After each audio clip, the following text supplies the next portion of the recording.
Fontaine, the hub of both culture and the arts. In the capital city, the court of Fontaine, many people divulge themselves in its citizens' magnanimous cuisine and aesthetic, basking in the great technological advances and enjoying the azure landscapes from their cameras. With numerous activities to see in the city, one cannot miss the famous magic shows from many talented magicians. If you ever find yourself looking for a great spectacle, look no further than Lyney and Lynette's magic show. In the entire nation of Fontaine, no other magician has now become more infamous than the great magician Lyney himself. After having performed the impossible feat of the death-defying high-altitude escape, his reputation grows now more than ever. However, little does his audience know that behind the smiles, his cape and magician's hat was a story of struggle and hardships that he and his sister endured in those past long years. Here in this video, let us look behind the curtains and try to break down the secrets of these two young magicians and how they became from street entertainers to renowned opera performers.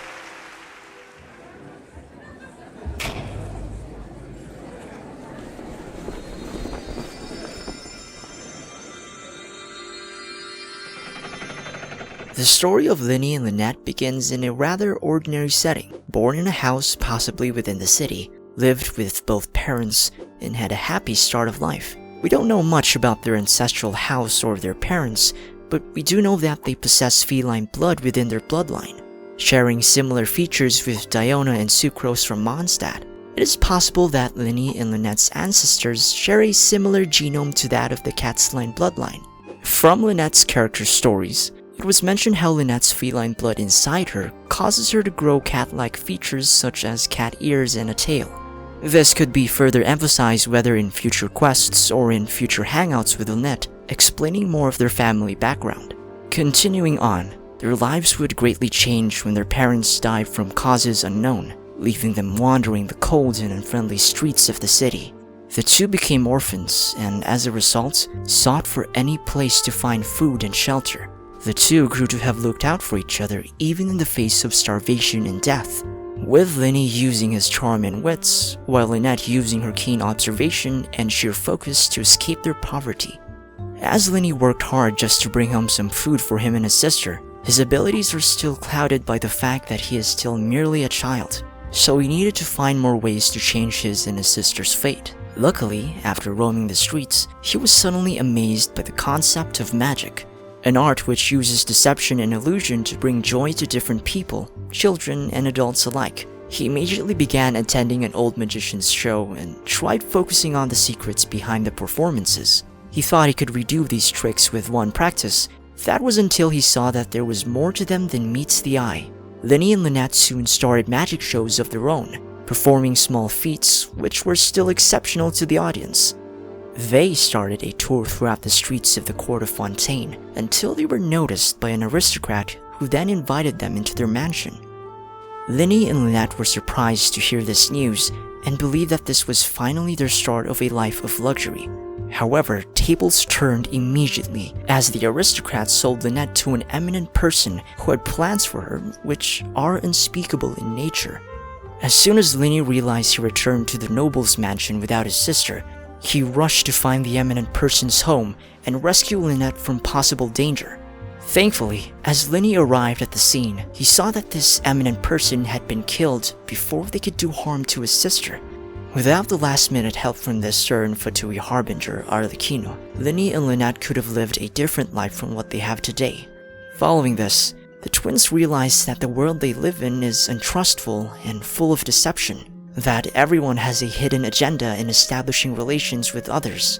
This is why Lyney and Lynette decided to only trust each other and unwelcomed anyone they met, with the exception made for the Traveler and Paimon in the future.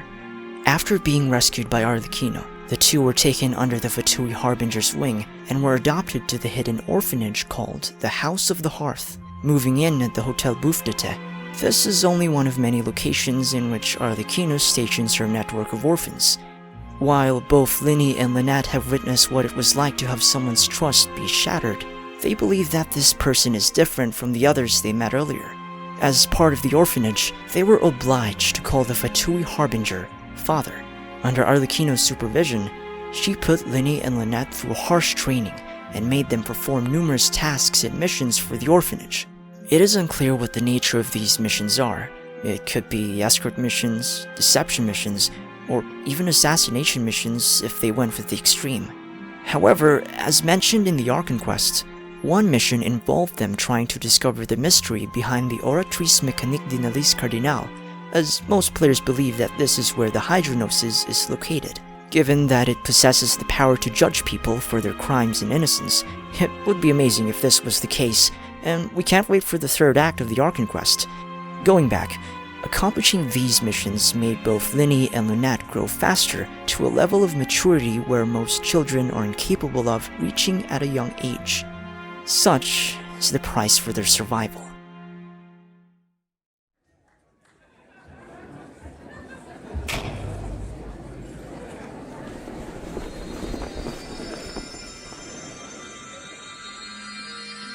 With Lyney and Lynette still lacking the appropriate skills to be called a true magician, they decided to approach a famous magician at that time named Caesar. Surprisingly, Caesar was willing to teach them his tricks, but needed an answer behind his question of why. Lyney would answer that magic was his passion, but it turned out to be a means of accomplishing numerous missions for the orphanage and revenge for the events that happened to him and Lynette. For 10 days, the twins not only learned the secrets of magic and realized the hard work and dedication they needed to perfect the art, but they also grew fond of his passion for magic. For Lyney, Caesar had become his role model as he watched, listened, and absorbed every piece of knowledge Caesar imparted. After being reassigned to a secret operation by their father, Lyney and Lynette were shocked when they suddenly learned of their mentor Caesar's death.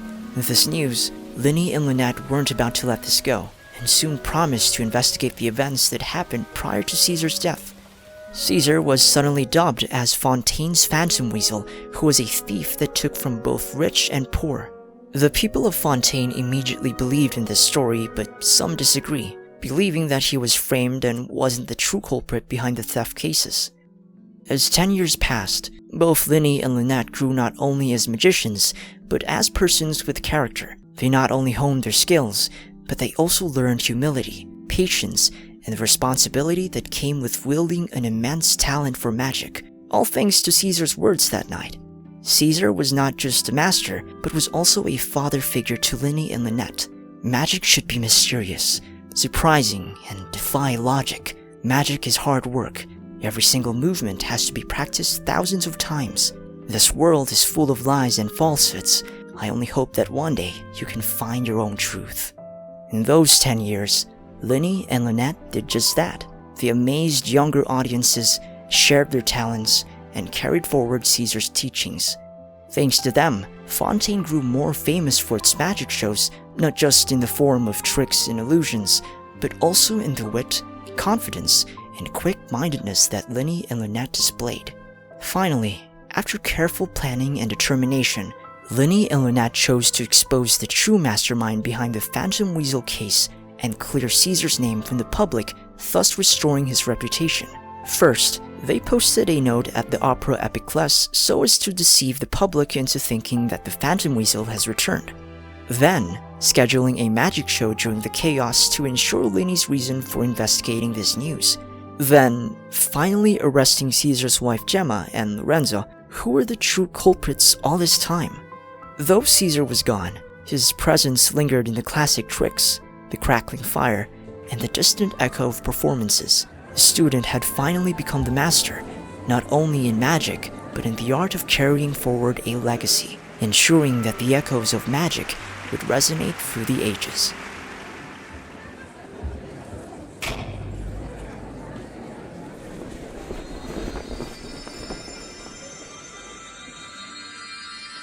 Now let's talk about the times when Lyney and Lynette first received their visions. It was quite touching how Lynette got her vision before her brother, given that she was always living under his shadow.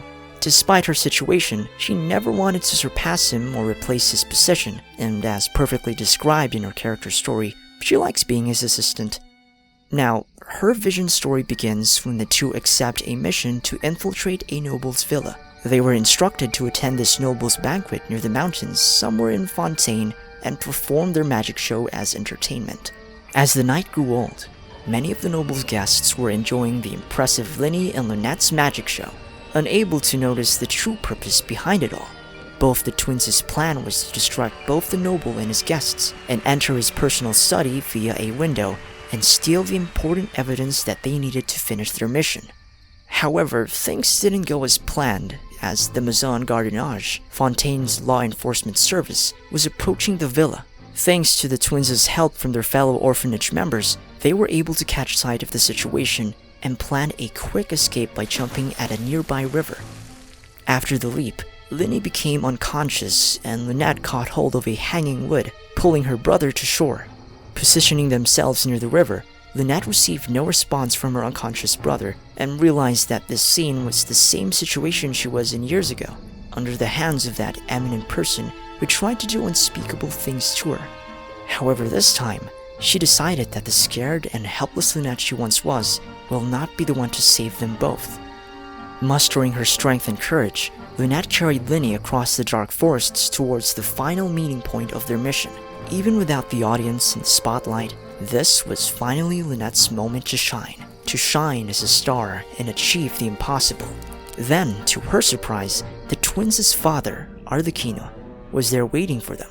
Not only that, but she also received an animo vision, a dream that both Lyney and Lynette had when they were both kids.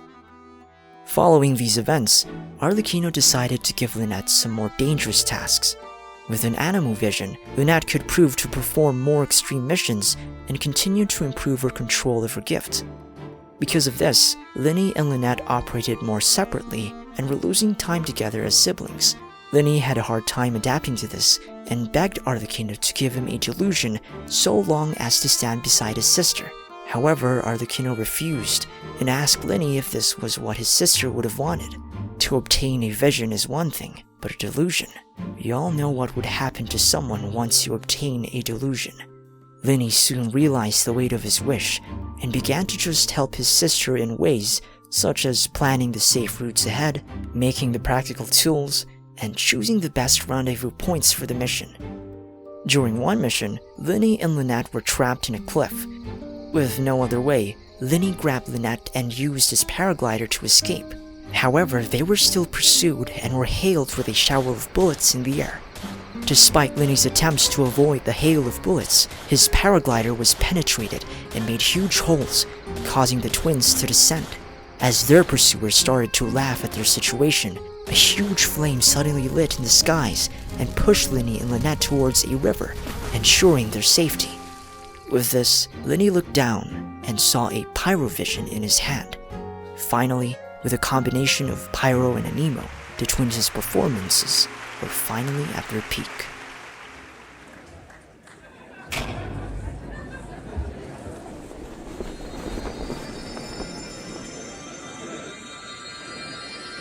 At present, Lyney and Lynette's abilities still continue to evolve. They sought guidance from their father, and occasionally encountered challenges that tested their talents and magical prowess. But through every trial, their bond only grew stronger. They understood the importance of using magic responsibly and vowed to continue striving towards their greater goal, the goal of stopping Fontaine's prophecy. In doing so, they believed they could not only save their hometown, but could also prove that magic could be a force for good when wielded with a determined heart.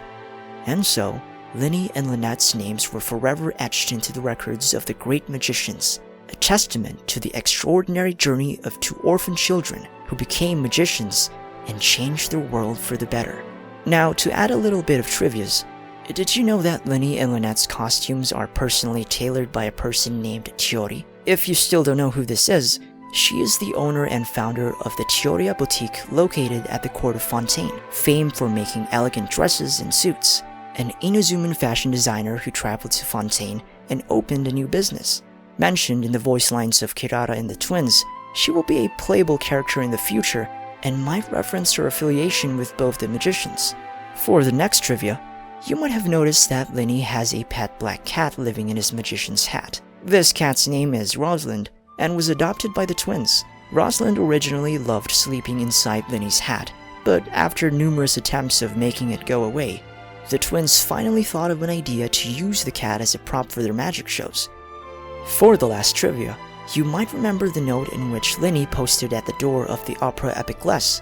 At first glance, this is unreadable to many. However, if you decipher this using this Fontaine script, it reads, 3 nights from now, right here in the Opera House, I shall take away your most treasured belongings, as you have done upon me a decade ago.